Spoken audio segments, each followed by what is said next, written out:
Egizaklar burchi vakillari, sizlarni kanalimdan ko'rib turganimdan xursandman. Mening ismim Sulviya. Sizlar bilan bugun Taro Bashorat 2026-yil uchun ko'rib chiqamiz. Bashorat nomi unikda uy nomlanadi. 12 domov. Har bitta domda sizni o'sha hayotingizni har sohasini qamrab oladi o'zini ichiga. Birinchi dom lichnost. Bu siz haqingizda 2026-yil qanaqa bo'lasiz? Qanaqa ko'rinishda, ahvolda, energiyada?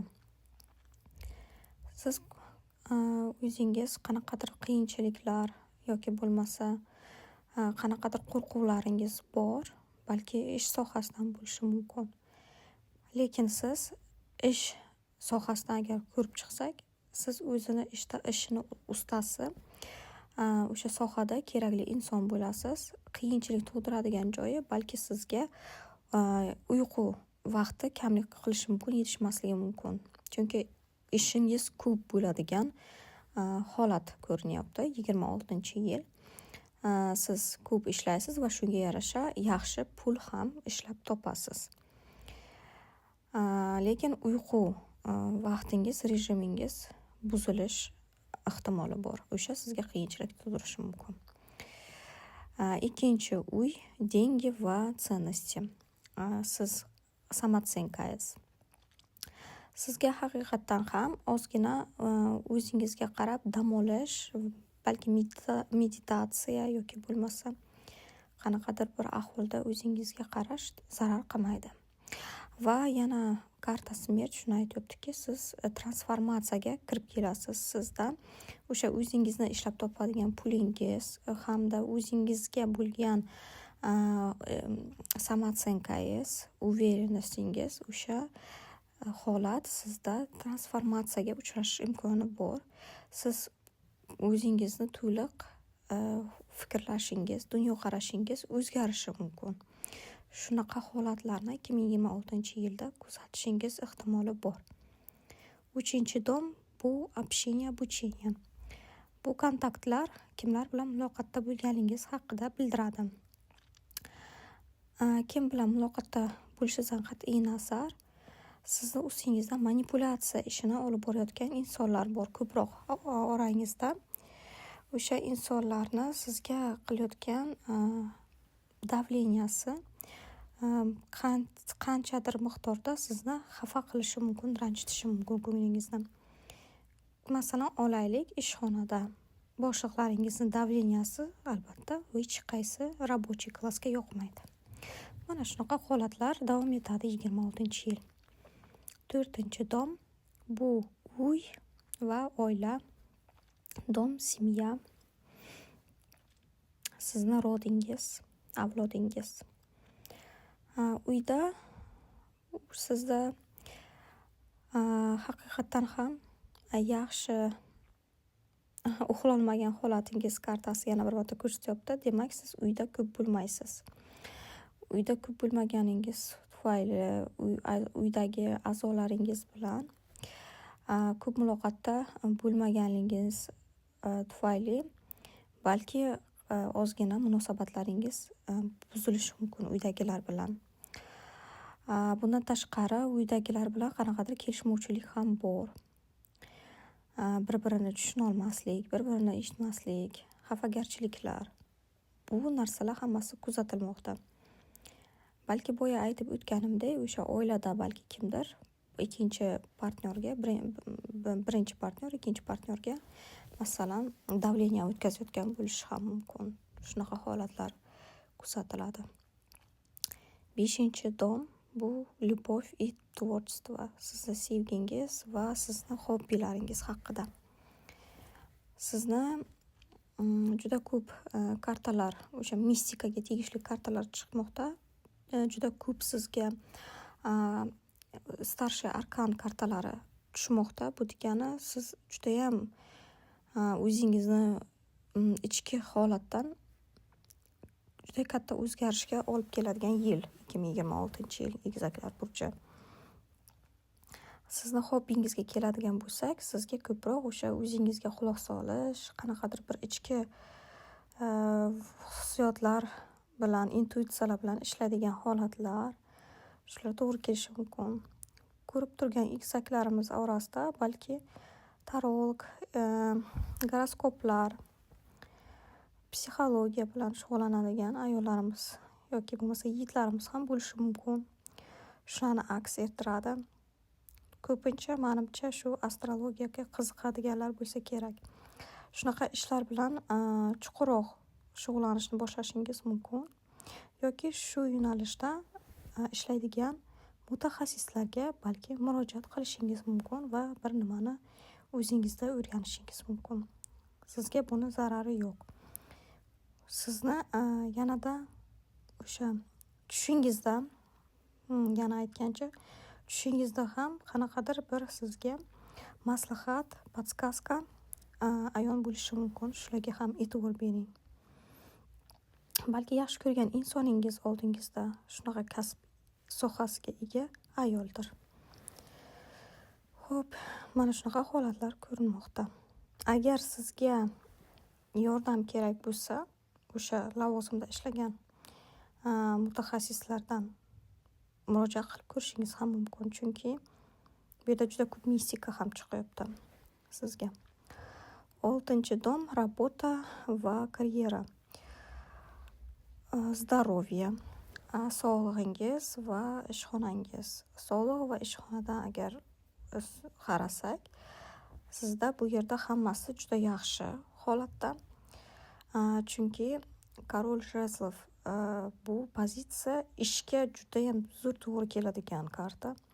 Bu nimani anglatadi? Har doimgidek ishingiz energichniy holatda davom etib ketaveradi va buni orqasidan ham yaxshi daromad kelishini keyingi karta ham desyatka pentakli ham ko'rsatib turmoqda. Demak, ish sohasidan siz o'zingizni joyingizda yaxshi bo'ladi yoki ishdan ko'tarilishingiz ham mumkin yoki bo'lmasa qanaqadir qo'shimcha daromadlar kelishi mumkin. 7-dom partnyorstvo. Bu sizni birgalikda hamkorlik qiladigan hamkorlaringiz, kelishuvlar. Demak, haqiqatan ham siz o'z joyingizga yaxshi joylashib olgansiz va sizga o'sha keladigan manba pul tomondan har doimgidek kelaveradi va siz o'zingizni juda yaxshi his qilasiz. Bundan tashqari, agar kimda o'sha manbasini yarmini o'sha sayohatga ishlatish niyati bo'lsa, bemalol ishlatishi mumkin. Yoki kimdir o'zini bolalari bo'lsa, o'sha bolalariga ishlatishi mumkin o'sha pullarini. Agar siz yangi kelishuv shartnomalar tuzmoqchi bo'lgan bo'lsangiz yoki 25-yil tuzib bo'lgan bo'lsangiz, o'sha shartnomalarni shu yil siz o'sha tuzilgan shartnomalardan yoki endi tuziladigan shartnomalardan yaxshi daromad olishni boshlaysiz. Siz bilan kelishiladigan, tuziladigan shartnomalar hammasi sizga yaxshi dengi, yaxshi pribul, to есть barqarorlik pul jihatdan olib keladi. 8-dom krizisi va transformatsiya. Bu bizani qanaqa o'zgarishlar kutishi haqida. Bizani xo'p, sizning hayotingizda o'zgarishlar kutishi mumkin. Qanaqa? Juda ko'p o'yin-kulgi bo'lishlari mumkin. Hamma o'yin-kulgiga ham bemalol pulingiz ham yetadi. Ba'zi egizaklarni uchburchak holatida ko'ryapman. Balki siz o'sha uchburchak holatidan chiqarsiz. O'sha o'yin-kulgingiz tugaydi va uchburchak holatdan chiqishingiz mumkin. Ba'zi egizaklar balki uchburchak holatiga kirib o'yin-kulgisini davom etishni boshlardi. Ko'ngillarini ovlashni. Kimdir haqiqatan ham o'zini yaxshi o'sha yangi kelishuvlarni imzolagan, ishxonadan kelish boshlagan egizaklarimiz, ular o'zini partnyorlari bilan birgalikda yaxshi vaqtlarni o'tkazishni boshlar. Sizni ko'proq qiyinchilik emas, ko'proq yaxshi tomonga o'zgarishlar kutmoqda.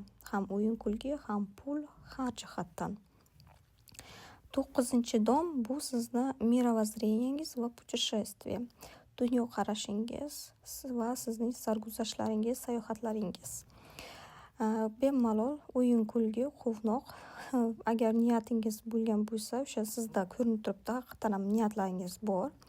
Sayohat qilishga bemalol pul jihatdan ham, umuman har tomonlama imkoniyatingiz bor. Bemalol sayohatga bora olasiz. 10-dom karyera status. Bu sizning ishxonangizda qanday sizni statusda o'sha ko'rilayotganiga, sizni qanday qabul qilayotganlari haqida. Sizning avtoritetingiz. Haqiqatan ham sizga ko'proq o'sha hujjatlarga e'tibor berishni maslahat berishadi. Balki sizga qanaqadir pistirma ham qo'yishlari mumkin, kimdir o'sha kuyganida. Lekin bunday olganda siz o'zingiz avtoritet sifatida agar bunday qarasalar, siz o'sha poylab yuradigan har bitta hujjatlarni qarab, shunchaki qo'l qo'yib ketadigan inson emassiz. 11-dom друзья va mechты. Sizning do'stlaringiz orangizdagi va sizning o'sha orzularingiz orangizda haqiqatan ham sizga o'sha mos keladigan qanaqadir o'sha ведьмочка даже можно сказать. Ведьмочка desa ham bo'ladi. Astrologiya yoki bo'lmasa shunga o'xshash tarolog, shunga o'xshash professiyalarda ishlaydigan ayol bor. Yoki bu ayol sizning orangizda уже bor, siz o'sha ayol bilan do'stsiz va u kishidan yaxshi maslahatlar olishingiz mumkin. Sizni поддержка qila oladi любой moment. Yoki bo'lmasa bu ayol bilan endi balki do'stlashishingiz mumkin shu yil. Shu yilning даже kerak bo'lsa oxirroqlarda balki. Yoki shu kishiga murojaat qilsangiz yaxshi kelishib ketishlaringiz mumkin. Yoki bo'lmasa bunaqa ayolni o'sha siz o'zingizni o'sha do'stlaringiz orasida ko'rishni xohlardingiz.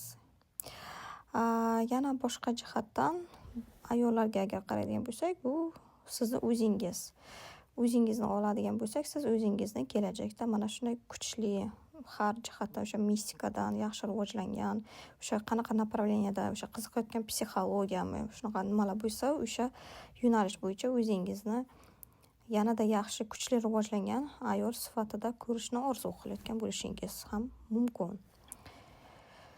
Agar sizga e'tibor bersangiz, balki o'sha orangizda bir xil o'sha o'ynosh qilganlar bo'lsa agar, sal qo'polroq chiqdi, endi xafa bo'lmaysizlar.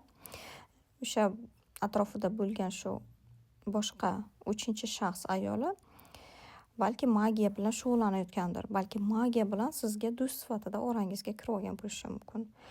Shu holatlarni endi kimga qaysi to'g'ri kelishini iltimos o'ylab ko'ring. Ko'proq bu sizga bog'liq. Bu degani sizda aniq shu magiya bor degani emas. Lekin ba'zilarda shunaqa holat bo'lishi ham mumkin. U uchun nima qilish kerak? U uchun albatta tozalanish kerak bo'ladi. Chunki juda ko'p kartalar, mana e'tibor bergan bo'lsangiz ham, aynan karta jritsa bir necha marta tushaveryapti shu karta. Demak, bu bizga nimadirni bildiradi.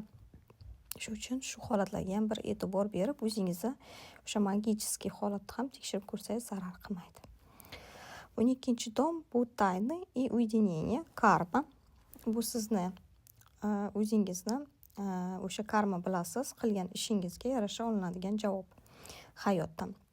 Demak, sizni qilinadigan основной задачangiz va olinadigan javobingiz nimadan iborat bo'lyapti? O'sha yil mobaynida siz qanaqadir bir серьезный, jiddiy qaror qabul qilishingiz kerak bo'ladi, keskin qaror. Va o'sha qarorni qabul qilib, o'sha g'olib bo'lib, qanaqadir holatdan, qiyin bir vaziyatdan chiqib ketishingiz kerak bo'ladi. Buni endi sizga vaqt ko'rsatadi. Yil mobaynida aynan qaysi tomondan nimaligini men bilmayman, chunki bu kartalarni ular mnoгогранныйda har tomonlama traktovать qilsa bo'ladi. Shu uchun hamma o'zi tushunishga harakat qilsin, aynan nimaga bog'liqligini.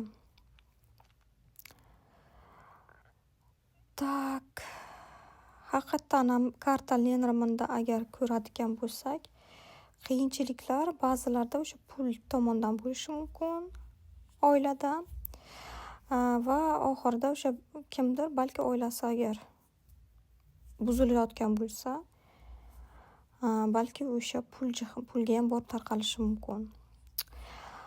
Kimdir ishxonadan bo'lishi mumkin, qanaqadir qiyinchilik bilan kelayotgan pul va siz o'shanda o'zingiz qanaqadir bitta razvilka holatiga, ikkilanish holatiga kelib qaror qabul qilishingiz kerak bo'ladi. Kimdir masalan munosabatni olaylik. Munosabatda ham xuddi shunday. Ba'zilarda masalan o'sha yigitidan pul olayotgan bo'lsa, o'sha pul keyin kelmay qolishi mumkin. Shunaqa holatlar ham bor. O'rtadagi munosabatlar buzilishi mumkin. Mana shunday har xil holatlar. Eng asosiysi siz o'sha qarorni qabul qilib, o'sha holatdan chiqishingiz bu sizga уже как karma sizniki. O'sha vazifa. Bu holatdan chiqa olishingiz, to'g'ri chiqa olishingiz, bu sizni g'olib bo'lishingiz degani holatni ustidan. Kim qaysi yo'lni tanlaydi, qanday qiladi, hamma albatta o'ziga bog'liq. Bu degani kartalarga qarab ish qiling degani emas. Unda quloq solsa bo'ladi, ko'rsa bo'ladi, lekin har doim bilingki, qaror qabul qilish hammani o'ziga bog'liq. Javobgarlik olish bu sizga bog'liq. Siz uchun hech kim javobgarlikni bo'yniga olmaydi. Shuning uchun aziz egizak burch vakillari, sizlarga pullik, yaxshi daromadli yil ekan. Omad tilayman. Qolgan ishlaringizda ham omadli bo'lishiga. Xayr. Sizlar bilan xayrlashaman. O'zingizni asrang. Podpiska qilish esingizdan chiqmasin.